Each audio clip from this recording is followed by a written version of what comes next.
Tuhannya pertama kali aku jalan adalah di Indonesia Fashion Week. Week. Wow, oke sob, Jacqueline ceritakan di pagi-pagi ambiar seorang model bernama Jacqueline. Selamat pagi Jacqueline. Apa kabar kamu hari ini? Pagi. Wah, biasa happy Luar banget. biasa happy, kami pun happy bisa bertemu dengan kasih ya, kamu. sudah hadir Kami di semua pagi-pagi mengucapkan ambiar. terima Iya, kasih. diundang. Jacqueline, kalau boleh tahu mohon maaf sebelumnya, apakah kondisi kamu seperti ini adalah kondisi sedari lahir? Kalau ini aku udah cantik ya. Dari lahir itu malah kondisinya lebih parah. Sampai aku jelasin, Boleh silakan. dari aku awal lahir sebelah kiri ini bolong, nggak ada bentuknya. Oke. Terus tanganku ini, 3 jari ini sempat nyatu. Oke. Ya, terus yang ini juga emang udah nggak ada. Iya. Terus melihat dari kaki kiri, Iya. semuanya ya seperti ini. Oke. Terus sama yang kanan normal, cuma ada beberapa jari yang nggak ada kukunya.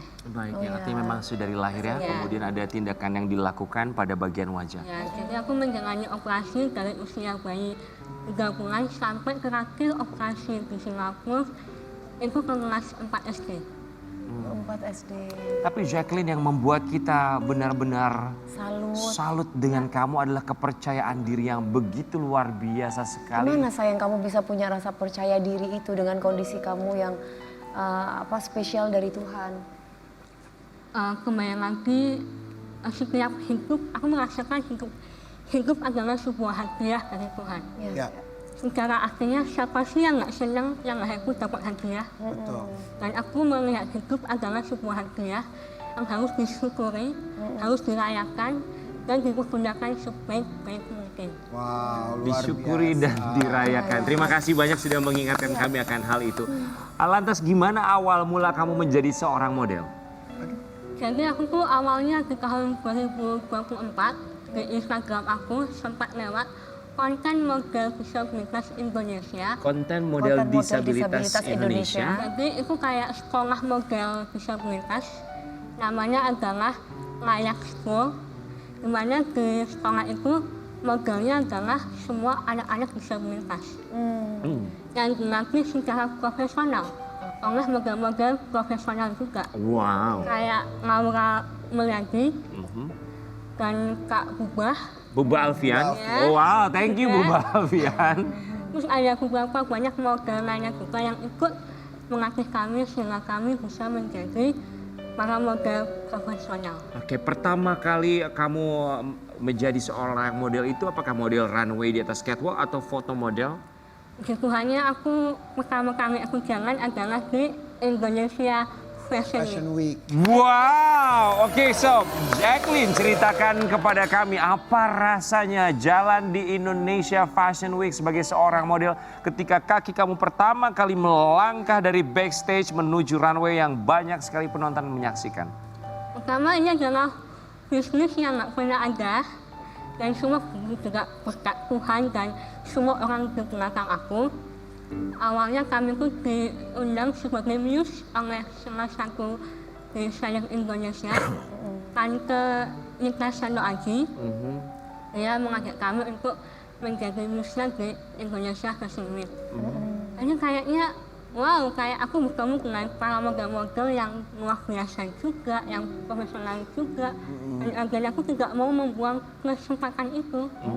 Jadi panggung itu adalah panggung yang ingin coba aku jalan dengan rasa syukur, rasa bangga bahwa akhirnya Tuhan mengizinkan aku untuk boleh melangkah sebagai model di pertama kalinya di Indonesia Fashion Week. Gimana reaksi orang-orang yang berada di Indonesia Fashion Week melihat kamu melangkah, langkah demi langkah di atas catwalk? Tepuk tangannya tuh luar biasa, rame banget sih. Gimana perasaan kamu mendapatkan tepuk tangan dari mereka-mereka? Banyak orang Dan yang keluarga nonton kamu pasti soalnya. hadir juga kan Iya. sayang? Kalau untuk keluarga, kan aku tinggal di panti dari bayi, jadi nggak tinggal sama keluarga. Oke, gimana perasaan kamu melihat mereka yang memberikan apresiasi saat kamu berjalan? Aku merasa sangat bangga, sangat berterima kasih bahwa perjuanganku tidak sia-sia. Tuhan telah merestuinya dan memberikan banyak berkat dengan aku bisa tampil di Indonesia Fashion Week. Jacqueline, apa tantangan menjadi seorang model untuk kamu yang sangat spesial ini? Ada susahnya nggak? Ada kesulitannya nggak? Ada, awalnya ya karena aku tinggal di panti, aku pun ikut sekolah model itu dengan uang saku aku sendiri. Oh, Dan aku kan tinggal di Bandung. iya. Dan itu kelasnya itu sudah hari Sabtu. Jadi ya aku PP Bandung Jakarta tiap Sabtu Oke. untuk ikut sekolah model itu. Dan itu adalah masa-masa yang sangat challenging buat aku. Ada juga di masa sisa aku nggak bisa lagi membayar cicilan sekolah model, kayak aku berhenti aja ya, kayaknya kan usaha ini kan kayaknya nggak sanggup buat meneruskan sekolah model. Cuma ternyata Tuhan punya skenario yang begitu indah sehingga akhirnya aku bisa sampai di sini sekarang. Selamat untuk Selamat ya Jacqueline. Jacqueline. Tapi di Tetap tengah semangat. keberhasilan dan juga pencapaiannya ada saja komentar dari netizen. Kita mau kasih lihat, izin kami akan tayangkan. Oh wow. Jahat sekali ya Maaf, komentarnya, sayang. nggak boleh kayak gitu ya. Ketika kamu membaca komentar-komentar yang menyakitkan itu, bagaimana perasaan kamu dan apa yang kamu lakukan setelah kamu membaca komentar-komentar itu? Awalnya aku bukan anak yang mudah jatuh dengan komentar-komentar seperti itu. Oke. Karena dari kecil aku sangat bersyukur aku tinggal di panti dan aku dirawat oleh para suster. Karena ini panti Katolik, jadi ada suster yang merawat aku dan dia mengajarkan kamu adalah manusia yang utuh. Iya. Tidak sepeduli kekurangan secara fisik, tapi kamu adalah manusia yang utuh. Tetaplah bersinar dengan cahaya yang kamu punya. Hebat, luar biasa. Makanya sama ada komenan kayak gitu, aku bacanya udah kayak nggak ada rasa sih. Malah beberapa akhirnya aku jadiin konten aku. Oke, Iya. oke, that's nice. Itu menjadikan Berhati besar kamu itu. justru malah menjadikan kamu, ini bukan masalah buat aku akan tetap bersinar dengan cahayaku sendiri. Iya. Tadi kamu sempat bahas sedikit bahwa dari kecil kamu tinggal di panti. Kita mau kasih lihat dulu buat Sobat Ambiar. Jacqueline, Dititipkan oleh kedua orang tuanya ke panti asuhan sejak kecil. kamu tahu bahwa kamu memang dari kecil dititipkan oleh orang tua kamu di gereja, di panti asuhan? Iya, tahu. Dititipkan dan Berarti- ditinggalkan itu dua hal yang berbeda ya? Dititipkan atau ditinggalkan? Aku sangat bersyukur orang tua aku tidak membuang aku. Oke. Karena kan persepsi orang kalau anak di panti itu banyak yang melakukan itu dibuang, ditinggalkan. Tapi orang tua aku enggak. Mereka menitipkan aku di panti karena mungkin secara Ekonomi. secara perawatan mereka nggak tahu gimana caranya merawat anak yang lahir seperti itu. Yang Oke. awalnya masih bolong segala macam. Oke. Jadi aku rasa dengan alasan itu mereka akhirnya menitipkan aku di panti. Apakah tapi kamu masih suka bertemu dengan orang tua?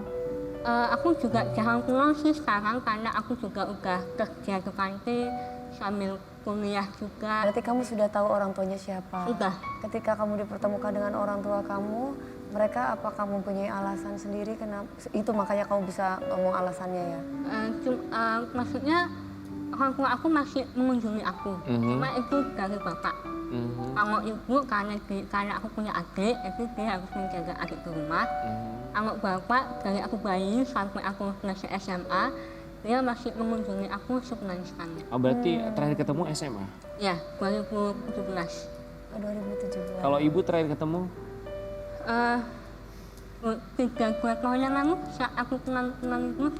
Tapi masih komunikasi kali Masih. teleponan ya? Ya. Oke, komunikasi lancar. Memaafkan berarti ya, karena kamu tahu betul ada alasan tersendiri Ya. bagi mereka menitipkan kamu di panti asuhan. Apa pesan dari mereka yang selalu kamu ingat? Kalau untuk pesan dari mereka, aku tidak pernah mendapatkan pesan secara ini sih. Soalnya secara perkataan mereka tidak pernah memberikan aku pesan apa-apa. Cuma aku mendapatkan, para suster adalah pengganti orang tua aku. Jadi pesan-pesan terkuat itu datang dari para suster. Rasanya manusiawi jika seorang anak mempertanyakan kenapa aku tidak diurus atau dibesarkan oleh orang tuaku sendiri padahal mereka masih ada. Pastikan namanya manusia ada rasa kekecewaan. Apakah kamu merasa kecewa kenapa aku dititipkan kepada panti asuhan? Sempatkah? Ada pemikiran kayak gitu, sempat nggak terpikir namanya manusia? Jujur nggak ada Kak. Wow. Masya Allah, nggak ada sama Wow. Ya, dan aku merasa ini adalah keputusan yang mereka ambil adalah keputusan yang sangat tepat. Karena tanpa keputusan itu, aku nggak akan ada di sini. Kamu sangat menjalani takdir yang Wow, ikhlas, ya? Jacqueline. Gimana kamu bisa berdamai dengan itu semua, dengan keadaan kamu pun juga dengan keputusan mereka? Pertama mungkin berkat Tuhan dan semua orang yang mendukung aku dan percaya bahwa kamu akan menjadi besar, kamu akan tetap bersinar. Jadi jangan pernah memandang apa yang membuat kamu lemah, tapi pandanglah kelemahan kamu itulah yang membuat kamu semakin kuat. Jacqueline, apa sih cita-cita kamu? Apa impian kamu? Aku ingin menjadi model profesional. Oh wow. Ya bisa tampil di panggung-panggung besar runway Indonesia, dan kalau Tuhan berkehendak dan merestui juga boleh tampil di panggung-panggung internasional juga. Oh wow. Amin, amin, amin. Jacqueline, terima kasih banyak untuk sinar yang kamu bawa. Terima kasih, sayang. Teruslah bersinar sebagai manusia yang utuh. Kita kembali saat lagi.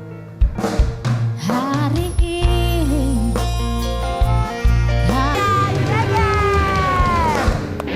Terima kasih buat Kang Sule.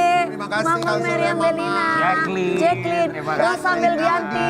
Karena Sayang Sobat aku. Ambiar, keterbatasan tidak membatasi dan terkadang sinar yang paling terang lahirnya dari keterbatasan bukan dari Betul. kemudahan. Kita kembali lagi besok hanya di pagi-pagi Ambiar. Memang. Sampai jumpa.